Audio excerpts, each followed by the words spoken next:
जय हिंद साथियों।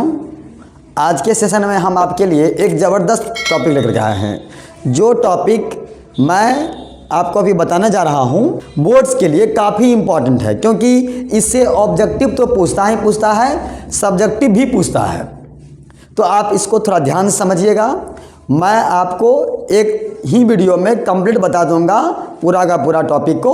तो प्यारे बच्चों, आप सबसे पहले पेन और पेपर लेकर बैठ जाइए। मैं जैसे लिखा हूँ बोर्ड पे, जैसा कि आपको स्क्रीन में दिख रहा है, आप इसको सेम इस तरह से ही अपने राइट डाउन कर लीजिए अपने कॉपी में। क्योंकि यदि आप स्टेप बाय स्टेप लिखना सीख जाएंगे ना, क्या प्रोसेस है लिखने का, तो आपका मार्क्स नहीं कटेगा।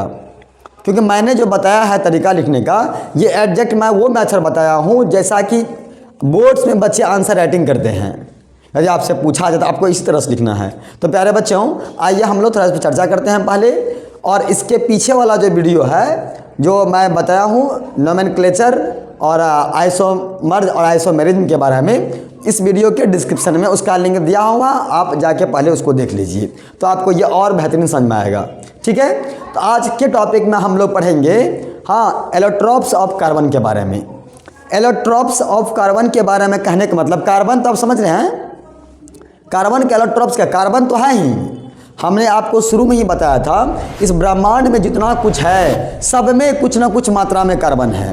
और हमारे इन्वायरमेंट में भी है, अर्थ क्रस्ट पे भी है, अर्थ के अंदर भी है ना। अर्थ के अंदर भी कार्बन है और हमारे एटमॉस्फेयर में भी कार्बन है। तो हर एक जगह कार्बन है। पर मैंने आपको ये भी बताया था कि अर्थ क्रस्ट में कितना परसेंट है और एटमॉस्फेयर में कितना परसेंट है। तो समझिए, कार्बन का ही कुछ रूप है, कार्बन का ही कुछ फॉर्म है, जिसको हम लोग कहते हैं एलोट्रोप्स ऑफ कार्बन। और ये जो है कार्बन का प्योरेस्ट फॉर्म है, कार्बन का प्योरेस्ट फॉर्म है, यानी कार्बन का प्योर रूप।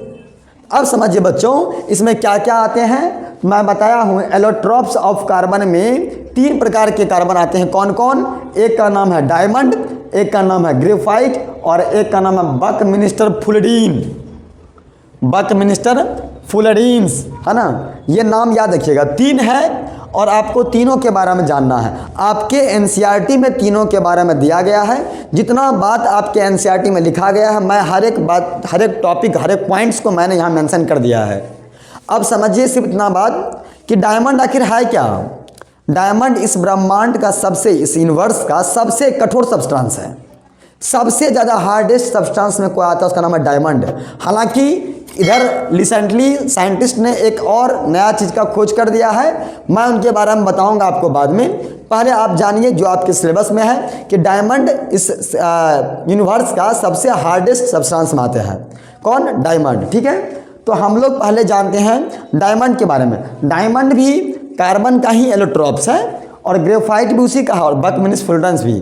तो हम सबसे पहले जानेंगे डायमंड के बारे में, फिर ग्रेफाइट के बारे में, फिर इसके बारे में। तो समझिए तीनों के बारे में क्या है तीनों। तो डायमंड क्या है, मैंने लिखा है यहाँ पे, it is the hardest natural substance. Diamond है क्या बाबू? डायमंड एक नेचुरल सब्सटेंस है जो आपको इस इन्वायरमेंट में मिलेगा, आपको पर्यावरण में मिलेगा, है कि नहीं। नेचुरल है और वो हार्डेस्ट है। ये सबसे बात याद रखना, वो क्या कि वो कैसा सब्सटेंस है, तो हार्डेस्ट सब्सटेंस है।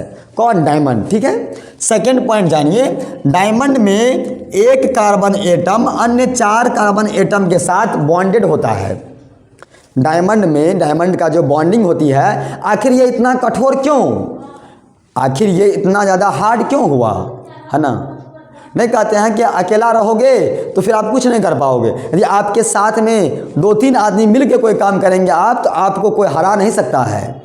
डायमंड को इतना कठोर या इतना हार्ड होने का रीज़न है डायमंड का कि उसके साथ एक कार्बन के साथ 4 और कार्बन एटम कनेक्टेड होते हैं, है ना। बॉन्डिंग क्या होता है, जैसा कि आप यहाँ स्क्रीन पर देख रहे होंगे, है ना, मैंने डायग्राम लगा दिया है। तो डायमंड इसीलिए इतना ज़्यादा वो क्या है, हार्डेस्ट सब्सटेंस है प्यारे बच्चों। और समझिए, ये it is the bad conductor, ये बैड कंडक्टर है किसका? इलेक्ट्रिसिटी का। ये इलेक्ट्रिसिटी के लिए बैड कंडक्टर है। डायमंड में आपको करंट नहीं लगेगा। Diamond is the bad conductor of electricity. ये लाइन के लिए, करंट के लिए बैड कंडक्टर है। पर हाँ electricity but good conductor of heat, पर ये हीट का गुड कंडक्टर है, ये हीट के लिए, हाँ हीट के लिए गुड कंडक्टर कहा गया इसको, और ये है भी। और इलेक्ट्रिसिटी के लिए बैड कंडक्टर और हीट के लिए गुड कंडक्टर। प्यारे बच्चों और जानिए, इट इज़ ट्रांसपेरेंट, ये इसमें लाइट को यह काफ़ी रिफ्लेक्ट करता है, इसमें आप लाइट को इस पार से उस पार पूरा देख सकते हैं, आर पार, है ना। डायमंड क्या है, वह एक ट्रांसपेरेंट होता है। जैसे कि आप देखते होंगे कोई कोई मिरर में इस साइड से उस साइड लाइट आर पार होता है, उसको उस तरह का ही ये भी डायमंड होता है मेरा। आप देखे होंगे डायमंड को, वो कंप्लीटली पूरा पूरा ट्रांसपेरेंट रहता है, आपको लाइट आर पार दिखाई देगा पूरा का पूरा, है कि नहीं।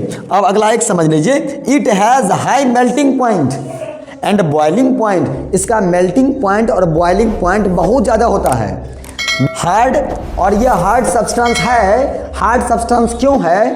पहला रीजन, क्योंकि इसके एक carbon atom 4 different carbon atom से बॉन्डिंग क्या होता है। दूसरा रीजन, ये 3D शेप होते हैं। कैसा स्ट्रक्चर होता है? 3D structure. और ये कैसा बना होता है? टेट्राहेड्रल, ये टेट्राहेड्रल हम बना होता है, इसीलिए इसको बोलते हैं हम लोग क्या, 3D स्ट्रक्चर, है ना। हम लोग पढ़े थे कैटिनेशन और टेट्राहेड्रल, याद कीजिए। टेट्रावेलेंसी के बारे में मैंने पढ़ा था, तो कैटिनेशन और टेट्रावेलेंसी में हम लोग जानेंगे क्या, ये टेट्राहेड्रल होते हैं। डायमंड का जो स्ट्रक्चर होता है वो टेट्राहेड्रल होता है, इसीलिए इसको कहा गया है कि ये बहुत ज़्यादा हार्ड होता है। और एक बात और जान लीजिए, इसका रिफ्रैक्टिव इंडेक्स, डायमंड का रिफ्रैक्टिव इंडेक्स 2.42 होता है। तो ये था डायमंड के बारे में कुछ विशेष बात। अब हम लोग जानेंगे इसके आगे ग्रेफाइट के बारे में। बस अब मैं आपको बताऊंगा किसके बारे में, तो ग्रेफाइट के बारे में।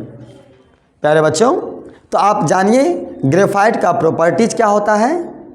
और ग्रेफाइट भी कार्बन का ही एक प्योरेस्ट फॉर्म है। ग्रेफाइट समझ रहे हैं ना, पेंसिल का जो नीब में पाया जाता है ना, पेंसिल के नीब में जिसे हम लिखते हैं कॉपी पे, उस पेंसिल का जो नीब में है उसको बोलेंगे ग्रेफाइट, ठीक है। तो हमने डायमंड के बारे में तो सब कुछ जान लिया, डायमंड का प्रॉपर्टीज, डायमंड के बारे में जितना कुछ था, पर अब हम लोग जानते हैं ग्रेफाइट के बारे में। तो पहले जानिए ग्रेफाइट के बारे में। It is soft and slippery, है ना।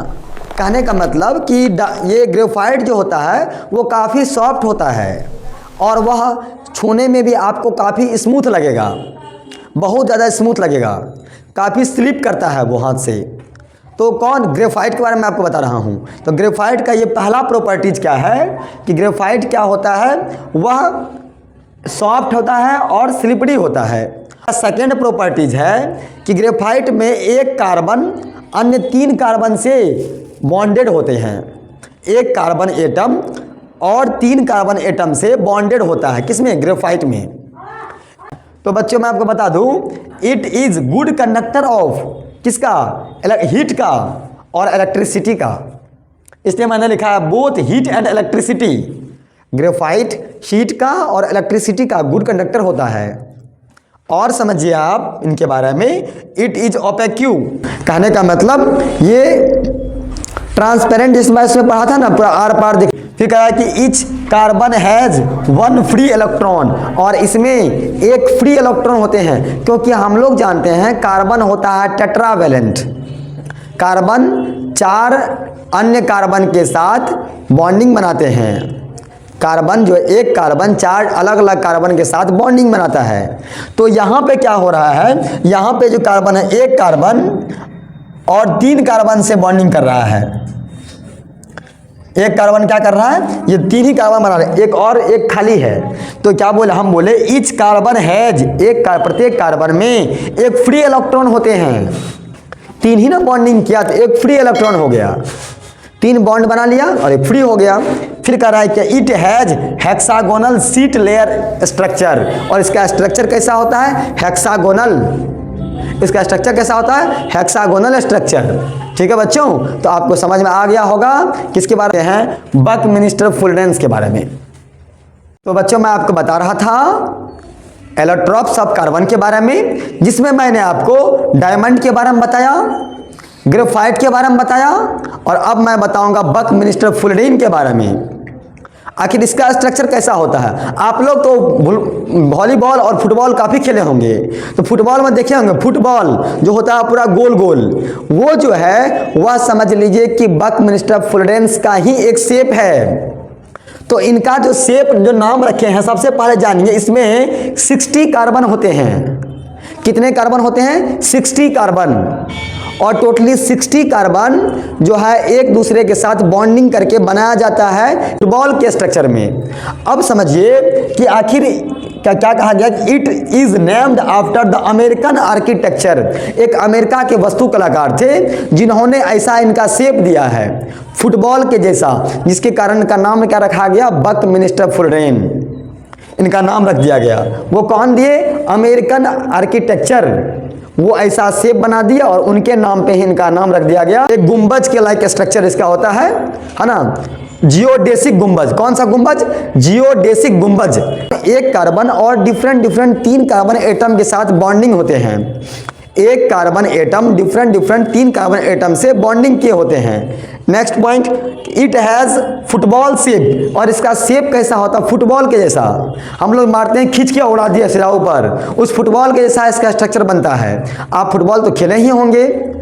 नेक्स्ट पॉइंट हमारा क्या है, इसमें टोटली जो ये बना होता है फुटबॉल, देखे होंगे आप लोग फुटबॉल जो हम लोग खेलते हैं मैदान में, उस फुटबॉल में देखिएगा उसमें जितना भी पूरा का पूरा रिंग बनाया होगा उसमें, और वो रिंग कितना होता है? टोटली 32 रिंग्स होते हैं।